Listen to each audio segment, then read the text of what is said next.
In the Southern Fried Fantasy Podcast, author Bob Magoo talks with his fellow creatives about all aspects of the Southern fantasy literary tradition. The goal is to uncover that special blend of spices that makes up Southern culture from folks who have lived it and how it has influenced their artistic careers. From folklore to fantasy, we dig deep into the best of Southern genre fiction. Welcome to Southern Fried Fantasy.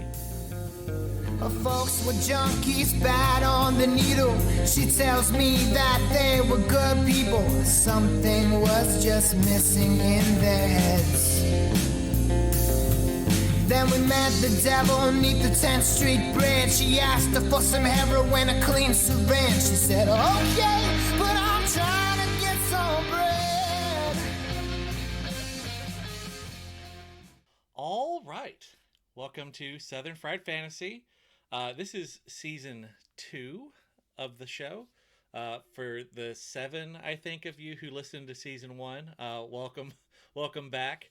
But I'm really excited about this season because we're kind of stripping away the excess, really just focusing purely on what we're about here, and that is Southern Fried Fantasy. You know, I'm interviewing authors. We're cutting out all the craft questions, things like that. Like you're not here to hear how the people I interview, if they're plotters or pantsers. You know, there's other podcasts for that. We're here just to focus on what makes Southern fantasy so unique and the authors who write it the same. So, funnily enough, this is Ben's second interview on here. The first one, we had incredible technical difficulties, so he should have been in season 1, but that episode never aired. And so now we're back. Ben, welcome. Thanks for having me again. Yeah. It's so nice to be here. Right. I know folks who are familiar with me and podcasting will know you from Book Spirits Booze that we do together, and we're always paneling and doing shows together. So Yep. not a total stranger to those folks, but for folks who are new to the show, let's talk briefly. Who are you? Hit me with the hard questions right off the bat. Okay. Right. We're hard hitting. Who am I? Yeah. That's a tough one. Okay. So I am Ben Meeks, obviously. I grew up in North Georgia, Dahlonega. And I moved around North Georgia a little bit for work, things like that. And then I moved back to Dahlonega a few years ago. I really like it here. But I write, let's see, I've been writing, what year are we in? I've been writing for 12 years now. I have my first trilogy is a rural fantasy about a were-otter hunting demons in North Georgia. And I have a sci-fi lit RPG series, Paxor 7, with 2 books out so far and one more to come soon. With, a lot of other things I'm thinking about as well. Yeah. So. Paxor is not set in space, Georgia, I take it. So no. No. Yeah, we won't focus on it as much. But Sure. I've read the full Keep Chronicles. And to give a little bit of our history, Ben was actually the first author I ever met that was also writing Southern urban fantasy. I had never encountered anyone. Like, I knew that there were some out there, your Faith Hunter, Charlene Harris, but like there was no one. And so we met at Dragon Con back before COVID. I mean, it's been a while, I think. Yeah, like 2019. Yeah, it was. I'm trying to think of the year, but I can't remember what year it was now. Time is a flat circle. circle. It was the first year I paneled at Dragon Con. Yeah. Beyond that, I couldn't tell you. Yeah. So you've lived in Georgia your whole life. Yes. Yeah. And Keeper Chronicles set in North Georgia mountains. Yep. When you were writing that, did you have any goal in mind around, like, I have some message about the South that I'm trying to relay here, or was that just the setting because that is what you were used to? Because what I was used to.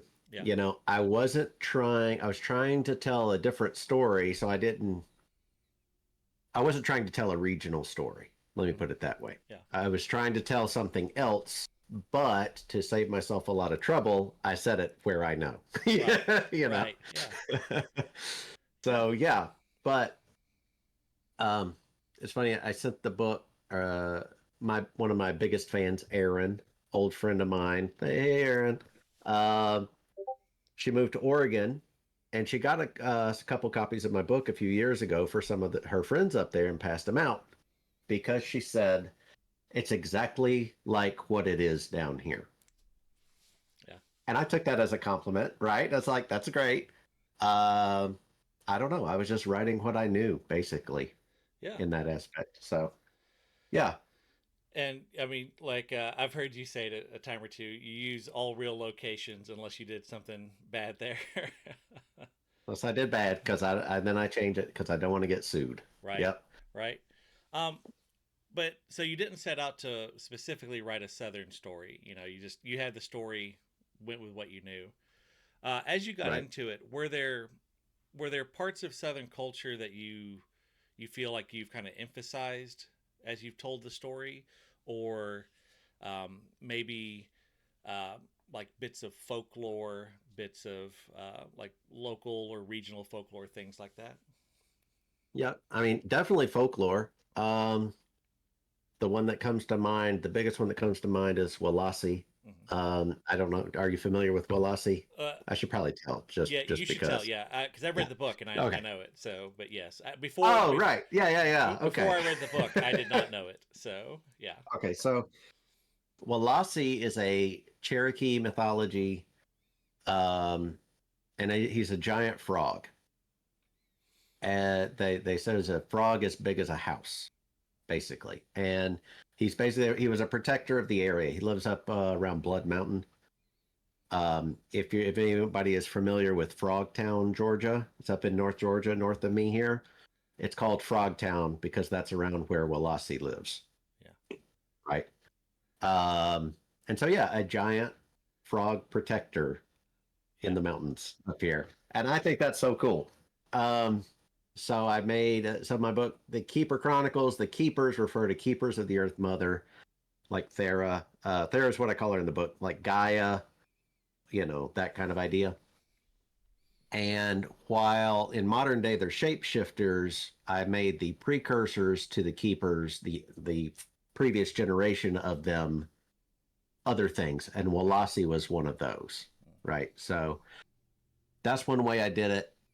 I, you know, I, if I could go, if I was going to, I could if I wanted to. If I was going to go back and do another pass at the book or whatever, I would probably add some other cultural elements that I didn't, like music. You know what I Yeah. mean? I don't really talk about music, but music is huge here. Mm-hmm. Um, Yeah.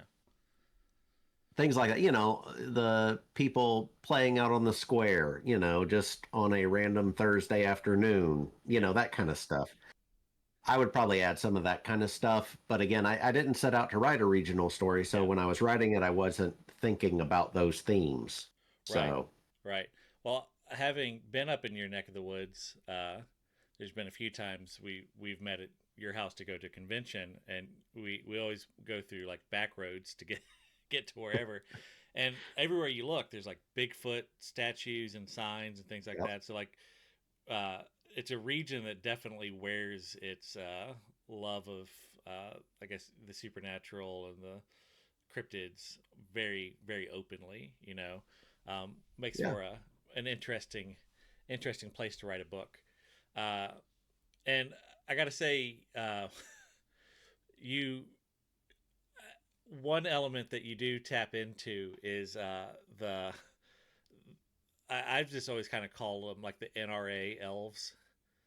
Um, the, Right. these Okay. these Yeah. like paramilitary gun nut elves, Sure.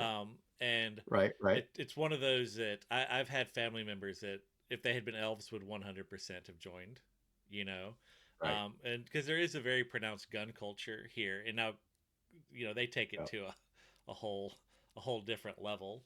Um, but that's something I particularly enjoyed, and I thought was a really unique take on on elves. Yeah, that was actually a little tip of the hat to R.A. Salvatore.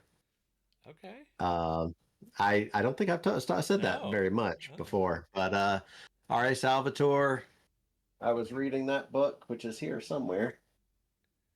The Legend of Drist, Big Fatty. But yeah.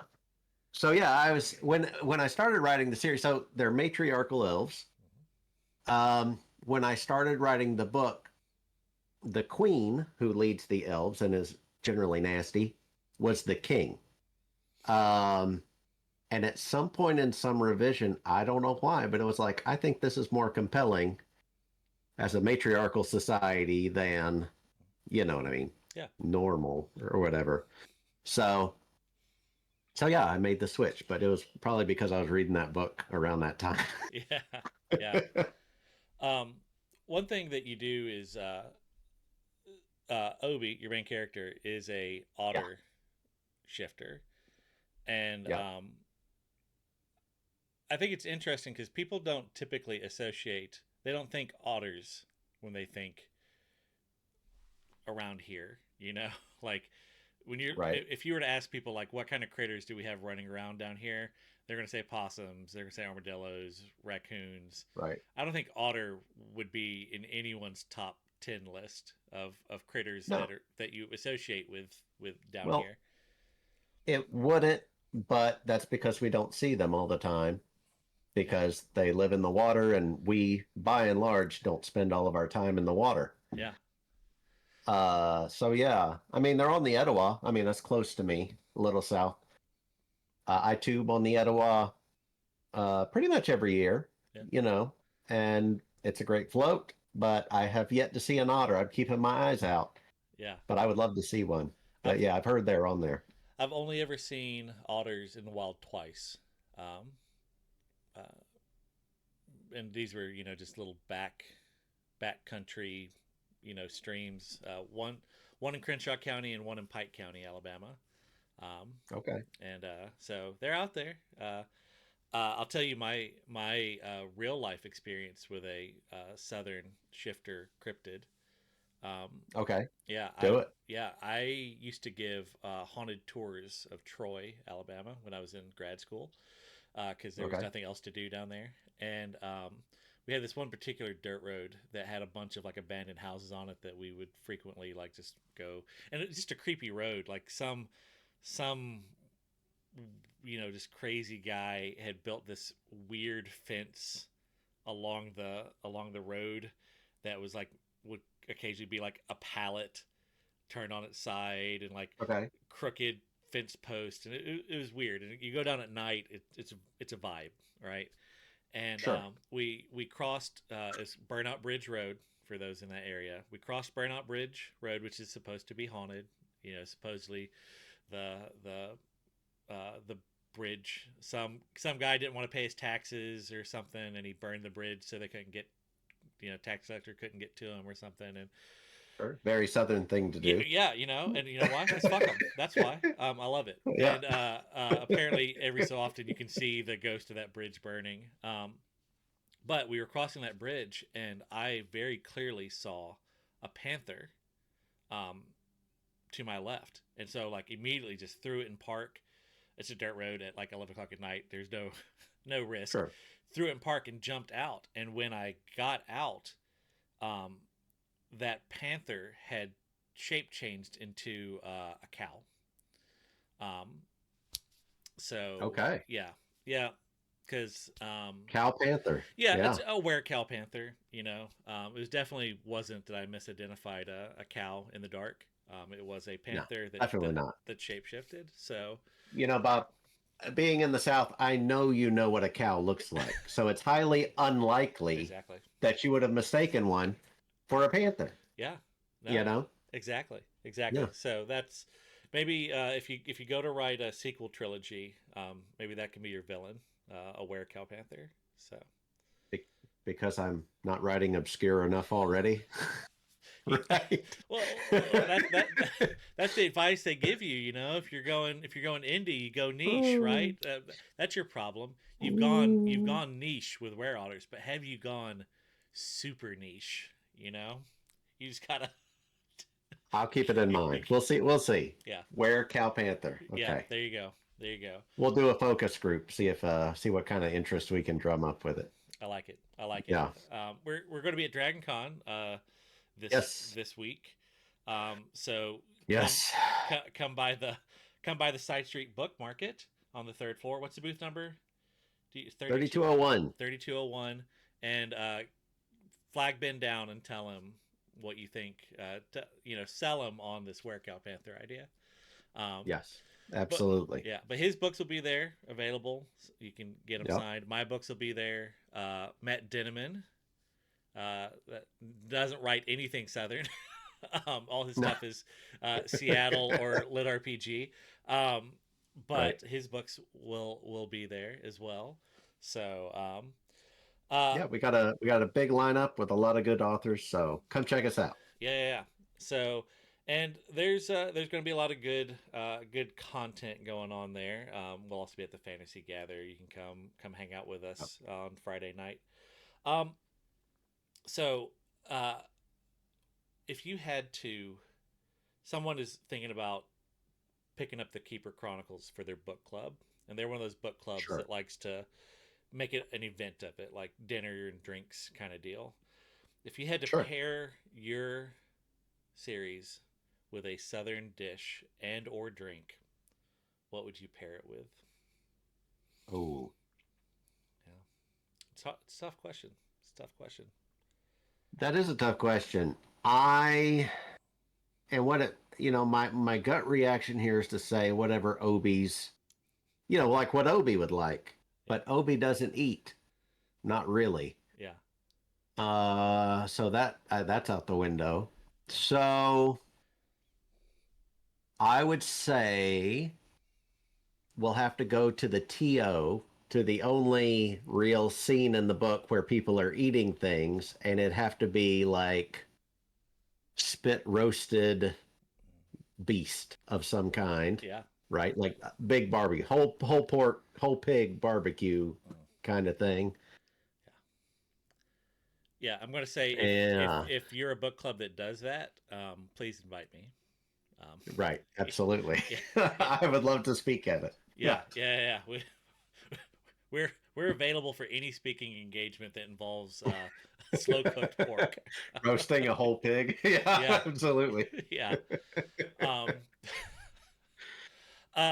so what do you have any plans to return to this universe? And well, I know the answer to this, but kind of setting you up here. Do you have any plans to Oh, return yeah. to this universe?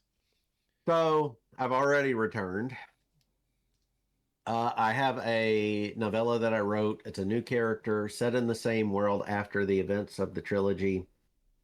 It's called Handyman Hoke. He's a goblin fixer because, that's just what I do. Yeah. And yeah, so the book is done. I'm in the editing stage now, so I've been so swamped with Dragon Con and everything else for the past couple months that I haven't finished it. So that I also am going to be writing a country wizard. Yeah. His name's Talmer Fish because reasons. And I'm planning for that to be.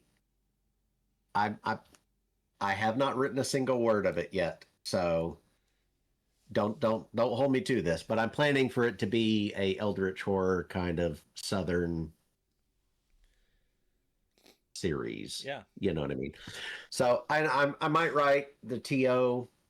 Some of the TO stuff as a spinoff. I've got a lot of options. I know I'm not going to be returning to Obi as a main character. Yeah. But I got a lot of ideas, a lot of side characters, a lot of other things that I will probably be exploring. Yeah. Are there any in the near future? Yeah. Are there any elements of like Southern culture that you're particularly wanting to kind of work in here? I know you talked about the music a little bit. Music, yeah. it's a tough question for me to answer Not having written. because, well, no, because I agree with the idea that culture is invisible to the people that are in it, Hmm. Okay. right? Yeah. You say Southern culture to me, and I have a hard time placing what that means, Yeah. right? Yeah. Well, I think it So, means, and that's kind of the point of this is what Southern means to a guy in the mountains of Georgia is different to what Southern means right, to me in South Alabama, is different to someone like Stuart Jaffe up in, the Carolinas, or Alex Nader up in the Knoxville area. It's the South is not a monolith. right, So, right. Yeah, I mean, I will continue to write things with the vibe in this area. What'll be there, I don't know, but that's a really tough question for me to ask because I honestly couldn't tell you what key elements yeah. of the culture by and large I have, if Right. I'm being honest, Yeah. you know? Yeah. Yeah. Last question. Are there any kind of amusing anecdotes that you worked into your books? Anything from your life, or like I know you've never said this, but like Handyman Hoke, like I just happen to know you were arguably the handiest person I know. Um, Oh, thank you. yeah, no, it sickens me, honestly. Like every time we talk about something, oh, I could. Well, I'm thinking about like I could buy something to kind of tweak this. Oh yeah, yeah, I can make that. It's like, well, good for you, So Ben. on I that can't. subject, I haven't told you this, but as an example, I'll tell you this now is so I have the book, the shelves that go on the grid wall for Dragon Con. Yeah. And I have been looking for a container to hold them in, like to transport, because they're very unwieldy just as shelves. And I've looked and I haven't found anything that's going to work. So I'm just going to build wooden crates Of course, of course you are. exactly. Of course you That's are. just like, if I had another, week before Dragon Con, I would go ahead and do it. But I don't have time now, I think, because Yeah. with everything else. So yeah. So next year, look out for the crates. Yeah. But yeah, that actually being handy, it actually just runs in the family. My um, dad would tell me my grandfather could do anything, fix anything. Like, Mm. so yeah, I don't know. We But come from a it, very handy family. yeah. Well, I mean, that is. I feel something that has been somewhat lost as in the South. A lot of families have moved to the cities, um, or just how interconnected, how easy it is to get to town to do things. I mean, my dad was the same way. He was quick to fix things, or build solutions. My granddad, same way. All the older kind of guys in my family are that way. But by the time I came along, it was like, a lot of it was like, well, we could just run into town and pick up a solution. But when you lived out in the country and going to town was not a, oh, it's, even though I lived like a 20-minute drive from the nearest place where you could reasonably expect to pick up normal items. I mean, 20 minutes there, you make your purchase, 20 minutes back, you're out an hour and a half of your day. Coming up, going to Greenville was a half day thing, and if you were trying to go to Montgomery, that was an all day event. So there's definitely a lot more emphasis placed on learning the skills to fix the things than I Well, inherited. I think it's also fix my ears. There we go. A lot of it is rooted in poverty too. You Yeah. know, Oh yeah. you got to fix what you got because you can't afford to buy anything else. So, Yeah. and then you develop the skills and yeah. Yeah. So, Yeah. Yeah. Well, uh, it's you know, these for those who like Southern fantasy, even though uh, Ben didn't set out to write a super regional tale, it definitely comes through. It is very authentic. I'll say that it reads very Southern. Um, and they're great books. And so I'm glad that Ben got to be the first episode of the new season of Southern Fried Fantasy. And like I said, in the future, these episodes are going to be shorter like this because we're stripping away the excess and just really getting to the meat of the topic. So, but again, this episode will go up tomorrow, I believe, which would be the Sunday before Dragon Con. You'll be able to track us down on site, probably starting Thursday, but definitely on Friday. You'll be able to find Ben in the vendor hall slinging some books, and we'll be doing panels and all sorts of good stuff. So, yeah. Yeah. Ben, where can they find you when you're not at Dragon Con? And we'll wrap this puppy up. Chisel and Quill is the name of my website, and I didn't say this at the beginning, but I do woodworking, pin turning, all that kind of stuff as well, which is where the name comes from. So Chisel and Quill everywhere on social media, and yeah, and that's pretty much it. Now Side Street Book Market as well. They can follow those social medias. That's less about me and more about what the booth is doing and all the people in it. But yeah, I run that too. So yeah. But Ben's bringing in some cool folks like Matt Denneman. So John Jackson Miller, like some big names. Ben knows we're getting there. So yeah. All right, y'all. Till next time, y'all be good.